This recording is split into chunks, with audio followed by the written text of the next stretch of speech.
ಪರಿಶ್ರಮ ಪಡೋಣ. ಮುಂಬರುವಂಥ ದಿನಗಳು ನಮಗೆ ಒಳ್ಳೆಯ ದಿನಗಳು ಬರ್ತಾವೆ.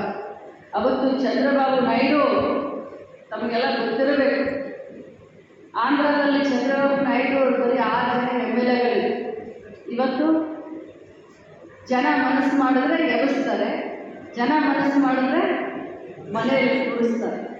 ಅಂಥ ಜಯಲಲಿತಾನ ಏನೇನು ಅವಳ ಪರಿಸ್ಥಿತಿ ಆದರೂ ಕೂಡ ತಮಿಳುನಾಡಿನ ಜನ ಅವರನ್ನು 4 ಬಾರಿಗೆ ರಾಜ್ಯದ ಮುಖ್ಯಮಂತ್ರಿಯನ್ನಾಗಿ ಮಾಡ್ತಾರೆ. ಯಾಕೆ ಎಲ್ಲ ಉದಾಹರಣೆಗಳನ್ನು ನನ್ನ ಗೋಕಾಕ್ ಮತ್ತು ಅರಬಾವಿ ಕ್ಷೇತ್ರದ ಜನರಿಗೆ ಹೇಳ್ತಾ ಇದ್ದೀನಿ ಅಂತಂದರೆ, ಈ ಸೋಲಿನಿಂದ ಯಾರೂ ಕೂಡ ಕಂಗೆಡಕ್ಕೆ ಹೋಗಬೇಡ. ಇದು ನಿರಂತರವಾದಂಥ ಪ್ರಕ್ರಿಯೆ. ಪ್ರಜಾಪ್ರಭುತ್ವದಲ್ಲಿ ಹೇಗೆ ನಮ್ಮೂರಲ್ಲಿ ದ್ಯಾಮವ್ವನ ಜಾತ್ರೆ 5 ವರ್ಷಕ್ಕೊಮ್ಮೆ 10 ವರ್ಷಕ್ಕೊಮ್ಮೆ ಆಗುತ್ತೆ, ಅದು ಪ್ರಜಾಪ್ರಭುತ್ವದಲ್ಲಿ ಪ್ರತಿ 5 ವರ್ಷಕ್ಕೊಮ್ಮೆ ಪ್ರಜೆಗಳ ಜಾತ್ರೆ ಆಗುತ್ತೆ. ಅದನ್ನು ತಲೆಯಿಟ್ಕೊಳ್ಳಿ ಆಯಿತು. ಬಹಳಷ್ಟು ದಿನದಿಂದ ನಾವು ಪಾರ್ಲಿಮೆಂಟ್ ಸೀಟಿಂದ ಗೆಲ್ಲಲಿಲ್ಲ. ಆದರೆ ಇನ್ಮೇಲೆ ತಾವು, ಯಾಕಂತಂದ್ರೆ ನಾನು ಒಬ್ಬಳೇ ನಿಂತರೆ ಸಾಲೋದಿಲ್ಲ, ತಾವು ಬಹಳಷ್ಟು ಚೆನ್ನಾಗಿ ಕೆಲಸ ಮಾಡಿ. BJP ಅವರನ್ನೇ ಹೇಳ್ತಾ ಇದ್ರು, ಅಕ್ಕ ನಮ್ಮ ಕೆಲಸ ಆಗೋದಿಲ್ಲ ಅಂತ ಹೇಳಿ. ಯಾರು ಒಬ್ಬರು ಬಾಯಲ್ಲಿ ಕೂಡ ಇರಲಿಲ್ಲ, ಅವರಿಗೆ ವಿಶ್ವಾಸ ಇರಲಿಲ್ಲ ನಾವು ಗೆಲ್ತೀವಿ ಅಂತ ಹೇಳಿ. ಆದರೆ ಜನ ಇವತ್ತು ನಮ್ಮನ್ನು ಸೋಲಿಸಿದ್ದಾರೆ, ಅದನ್ನು ಒಪ್ಕೊಳ್ಳಲ್ಲ. ಆದರೆ ಎಲ್ಲಿ ತಪ್ಪಾಗಿದೆ ಅದನ್ನು ಸುಧಾರಿಸಿಕೊಂಡು ಮುಂಬರುವಂಥ ದಿನದಲ್ಲಿ ಈ 2 ಕ್ಷೇತ್ರದ ಏನು ಡಿಪ್ಯೂಟೆಡ್ ಕ್ಯಾಂಡಿಡೇಟ್ಗಳಿದ್ದಾರೆ ಅಥವಾ ಸ್ಥಳೀಯ ನಾಯಕತ್ವ ಇದೆ, ಅವರಿಗೆ ನಾನು ಬೆನ್ನೆಲುಬಾಗಿ ನಿಲ್ತೀನಿ, ನಾನು ಮಾರ್ಗದರ್ಶನ ಮಾಡ್ತೀನಿ. ಇವತ್ತು ಸತೀಶಣ್ಣ ಜಾರಕಿಹೊಳಿ ಅವರು ನಮ್ಮ ಜಿಲ್ಲೆಯ ಉಸ್ತುವಾರಿ ಸಚಿವರು, ನಮ್ಮ ಪಕ್ಷದ ನಾಯಕರು, ಅವರು ಕೂಡ ನಮ್ಮ ಚುನಾವಣೆಯಲ್ಲಿ ಕೆಲಸ ಮಾಡಿ ನಾವೆಲ್ಲರೂ ಕರೆದು ಅಲ್ಲೆಲ್ಲ ಬಂದು ಪ್ರಚಾರ ಮಾಡಿದ್ವಿ. ಆದರೆ ಈ ಬಾರಿ ಕಳೆದ ಸತೀಶ್ ಜಾರಕಿಹೊಳಿ ಅವರು ನಿಂತ ಚುನಾವಣೆಯಲ್ಲಿ ಅವರಿಗೆ ಅರಭಾವಿ ಕ್ಷೇತ್ರದಲ್ಲಿ 71,700 ಮತ ಬೈ ಎಲೆಕ್ಷನ್. ಆದರೆ ಮೃಣಾಲ್ ಹೆಬ್ಬಾಳ್ಕರ್ಗೆ 79,630 ವೋಟ್. ಸೌದತ್ತಿ ಕ್ಷೇತ್ರದಲ್ಲಿ ಸತೀಶಣ್ಣ ಜಾರಕಿಹೊಳಿ ಅವರಿಗೆ 64,000 ಬಿದ್ದರೆ ಮೃಣಾಲ್ ಹೆಬ್ಬಾಳ್ಕರ್ಗೆ 84,000 ವೋಟ್.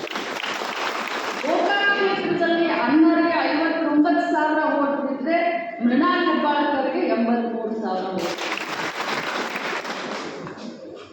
ಇನ್ನು ಇದೇ ರೀತಿ 5 ಏನಾಯಿತು? ಯಾಕೆ ಈ ಮಾತನ್ನು ಹೇಳ್ತಾ ಇದ್ದೀನಿ ಅಂತಂದರೆ, ಅವಾಗ MES 1,25,000 ವೋಟ್, ಈ ಬಾರಿ MES 7,000 ವೋಟ್, ಬರೀ 7,000 ವೋಟ್. ನನ್ನ ಕ್ಷೇತ್ರದಲ್ಲಿ ಅವಾಗ ಅಣ್ಣರಿಗೆ 47,000 ವೋಟ್ ಬಿತ್ತು, ಈಗ ಮೃಣಾಲ್ಗೆ 79,000 ವೋಟ್. ಆದರೂ ಕೂಡ ನಾವು ಸೋಲ್ತೀವಿ. ಯಾಕಂತಂದರೆ ಎನ್ಬ್ಲಾಕ್ ಒಂದು ಸೆಕ್ಷನ್ ನಮ್ಮ ಕೈಯನ್ನು ಹಿಡಿದೆ. ಅದು ಯಾಕೆ ಹಾಗಾಯಿತು? ಯಾರ ಮೇಲೆ ಕೂಡ ಆರೋಪ ಮಾಡೋದು ಬೇಡ, ಆದರೆ ಅದನ್ನು ನಾವು ಸುಧಾರಿಸ್ಕೊಳ್ಬೇಕಾಗುತ್ತೆ. ಇನ್ನು ಗೆರೆ ಹೊರತು ಹೇಳುವಂಥ ಮಾತು ಬರೋದಿಲ್ಲ. ಕೆಲವು ಜನ ಮಾಡ್ತಾರೆ, ವಯಸ್ಸಿನಿಂದ ಮಾತಿನಿಂದ ನೀನು ನೋಡ್ಕೋತೀನಿ, ನೀನು ಮಾಡ್ತೀನಿ, ನೀನು ಅದನ್ನು ಮಾಡ್ತೀನಿ, ಇದನ್ನು ಮಾಡ್ತೀನಿ, ತೋರಿಸ್ತೀನಿ. ಪ್ರಜಾಪ್ರಭುತ್ವ ಇದೆ. ಪ್ರಜಾಪ್ರಭುತ್ವದಲ್ಲಿ ಎಷ್ಟು ದಿನ ಅಂತ ಹೇಳಿಕೊಟ್ಕೊಳ್ಳೋಕ್ಕೆ ಸಾಧ್ಯ ಇದೆ. ಇರಬೇಕು ಸ್ವಾಭಿಮಾನ. ಹುಟ್ಟಿದ ವಂಶವನ್ನು ಸಾಯಲೇಬೇಕು, ಆದರೆ ಸ್ವಾಭಿಮಾನ ಮಾತ್ರ ಇರಬಾರ್ದು. ಅದು ಮನುಷ್ಯತ್ವ ಅಲ್ಲ, ಸ್ವಾಭಿಮಾನದಿಂದ ಬರಬೇಕು. ಅದಕ್ಕೆ ಅಲ್ಲ ನಾವು ಮನುಷ್ಯರಾಗಿ ಹುಟ್ಟಿದ್ವಿ. ನಾನು ಇಷ್ಟೇ ಹೇಳಲಿಕ್ಕೆ ಬಯಸ್ತೇನೆ ಬಂಧುಗಳೇ, ಯಾರಿಗೂ ಹೆದರೋದು ಸಿಗೋದಿಲ್ಲ. ನಮ್ಮ ಅನ್ನ, ನಮ್ಮ ಬೆನ್ನಿಗೆ 2 ರೊಟ್ಟಿಯನ್ನು ನಾವು ದುಡಿದು ತಿಂದಾಗ ಮಾತ್ರ ನಮಗೆ ಸಾಧ್ಯ ಆಗುತ್ತೆ ಹೊರತು ಬೇರೆಯವರು ನಮ್ಮ ಮನೆ ನಡೆಸೋದಿಲ್ಲ, ಬೇರೆಯವರೇನು ನಮಗೆ ಕೈ ತುತ್ತು ಮಾಡಿ ಹಾಕೋದಿಲ್ಲ. ನಮ್ಮ ಸ್ವಾಭಿಮಾನವನ್ನು ನಾವು ಬಿಟ್ಕೊಡೋದು ಬೇಡ. ಇವತ್ತು ಸೋತಿದ್ದೀವಿ ಅಂತ ಹೇಳಿ ಅವಲೋಕನ ಮಾಡ್ಕೊಳ್ಳೋಣ, ಆತ್ಮಾವಲೋಕನ ಮಾಡ್ಕೊಳ್ಳೋಣ. ಆದರೆ ನೀನು ನನಗೆ ಬನ್ನಿ ಚೂರಿ ಹಾಕಿರಿ, ನೀನು ನನ್ನ ಕೆಲಸ ಮಾಡಲ್ಲ, ನೀವು ನನಗೆ ಮೋಸ ಮಾಡಿರಿ, ಅದು ಬೇಕಾಗಿಲ್ಲ ನನಗೆ. ಕೆಲಸ ಮಾಡಿದವರು ಲಕ್ಷ್ಮೀ ಹೆಬ್ಬಾಳ್ಕರ್ ಜೊತೆ ಇರುವಂಥ ಅಣ್ಣ ತಮ್ಮಂದರು, ಕೆಲಸ ಮಾಡಿದವರು ಲಕ್ಷ್ಮೀ ಹೆಬ್ಬಾಳ್ಕರ್ ಜೊತೆ ಇರುವಂಥ ಅಣ್ಣ ತಮ್ಮಂದರು. ನನ್ನ ಮಗನಿಗೆ ಅದನ್ನೇ ಹೇಳಿದ್ದೀನಿ, ಯಾರು ನಿನಗೆ ಸಹಾಯ ಮಾಡಿದಾರೋ ಅವರು ನಿನಗೆ ಕಣ್ಣಿ ಕಾಣುವಂಥದ್ದು, ಯಾರು ಮಾಡಲ್ಲ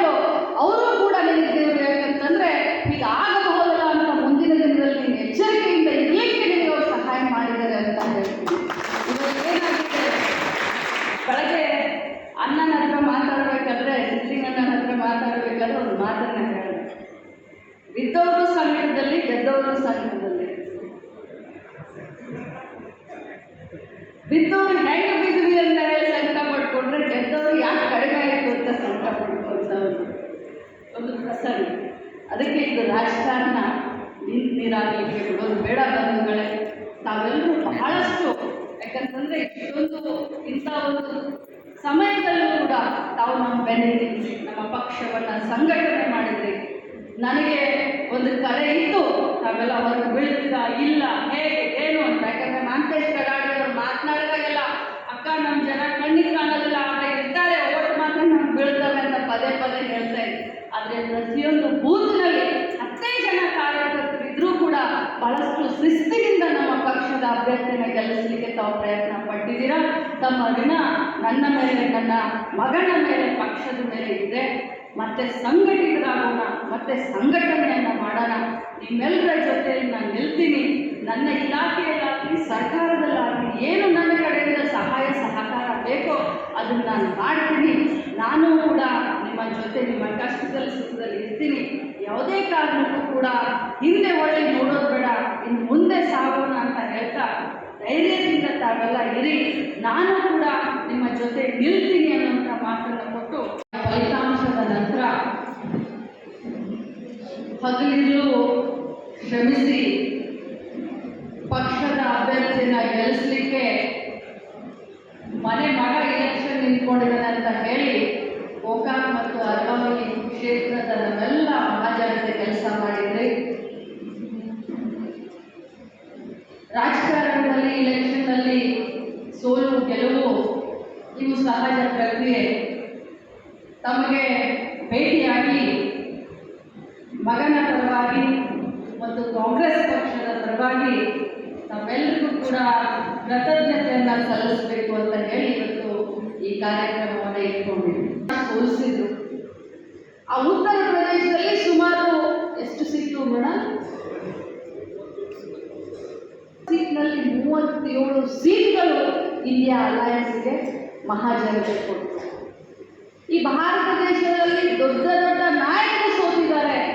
ಆ ಸೋತಂತ ನಾಯಕರು ಮನೆಯಲ್ಲಿ ಕುತ್ಕೊಳ್ಳಲ್ಲ, ಮರಳಿ ಯತ್ನ ಮಾಡು, ಮರಳಿ ಪ್ರಯತ್ನ ಮಾಡು ಅಂತ ಹೇಳಿ ಇವತ್ತು ದೇವೇಗೌಡರು ಸೋತಿದ್ರು, ಇಂದಿರಾ ಗಾಂಧಿಯವರು ಸೋತಿದ್ರು, ಯಡಿಯೂರಪ್ಪನವರು ಸೋತಿದ್ರು, ಸಿದ್ದರಾಮಯ್ಯ ಸಾಹೇಬರು ಸೋತಿದ್ರು. ಅವರೆಲ್ಲ ಮತ್ತೆ ಹುಟ್ಟುದು ಎದ್ದು ನಿಂತು ಜನರ ಮನಸ್ಸಿನಲ್ಲಿ ವಿಶ್ವಾಸವನ್ನು ಮೂಡಿಸಿ ಇವತ್ತು ದೇಶದ ಇತಿಹಾಸದಲ್ಲಿ ಮತ್ತು ರಾಜ್ಯದ ಇತಿಹಾಸದಲ್ಲಿ ದೊಡ್ಡ ದೊಡ್ಡ ಹೆಸರನ್ನ ರಾಜಕಾರಣದಲ್ಲಿ ಮಾಡಿದ್ದಾರೆ. ಇವರೆಲ್ಲ ನಮಗೆ ಆದರ್ಶ. ಇವತ್ತು ಮೃಣಾಲ್ಗೆ ಒಂದು ಅವಕಾಶ ನಾವು ಬೇಡ ಅಂತ ಹೇಳಿದ್ವಿ, ಆದರೆ ಇಡೀ ರಾಜ್ಯದಲ್ಲಿ ಎಲ್ಲ ಮಂತ್ರಿಗಳಿಗೆ ನೀವಾದರೂ ನಿಲ್ಲಿ, ನಿಮ್ಮ ಮಕ್ಕಳನ್ನಾದರೂ ನಿಲ್ಲಿ ಅಂತ ಹೇಳಿ ಪಕ್ಷದ ಹೈಕಮಾಂಡ್ ಹೇಳಿದಾಗ ಪಕ್ಷದ ಶಿಸ್ತಿನ ಸಿಪಾಯಿಯಾಗಿ ನಾನು ಆಗಲಿ ಅಂತ ಮೃಣಾಲ್ ಹೆಬ್ಬಾಳ್ಕರ್ಗೆ ಟಿಕೆಟ್ ತಗೊಂಡು ಈ ವಯಸ್ಸಿಗೆ ಅವನಿಗೊಂದು ಟಿಕೆಟ್ ಸಿಕ್ತು. ತಾವೆಲ್ಲ ಬಹಳಷ್ಟು ಶ್ರಮವನ್ನು ಪಟ್ಟರೆ, ಆದರೆ ದುರ್ದೈವ ಇವತ್ತು ಸೋತಿದ್ವಿ. ಆದರೆ ಕರ್ನಾಟಕ ರಾಜ್ಯದಲ್ಲಿ ಇನ್ನೂ 4 ವರ್ಷ ನಮ್ಮ ಕಾಂಗ್ರೆಸ್ ಪಕ್ಷದ ಸರ್ಕಾರ ಇದೆ. ಅದನ್ನು ನಾವು ಯಾರೂ ಮರೆಯಬಾರದು. ಇನ್ನು 4 ವರ್ಷ ರಾಜ್ಯದಲ್ಲಿ ಮಂತ್ರಿಗಿರಿಯನ್ನು ನಿಭಾಯಿಸ್ತೀವಿ. ಈ 2 ಕ್ಷೇತ್ರದಲ್ಲಿ ಏನೇ ಕಷ್ಟ ಇರಲಿ, ಏನೇ ಸುಖ ಇರಲಿ, ನಿಮ್ಮ ಒಟ್ಟಿಗೆ ಮೃಣಾಲಾಗಿ ನಾನಾಗಿ ನಿಂತ್ಕೊಳ್ತೀವಿ ಅನ್ನುವಂಥ ಒಂದು ಸಂದೇಶವನ್ನು ಕೊಟ್ಟಿದ್ದೀವಿ.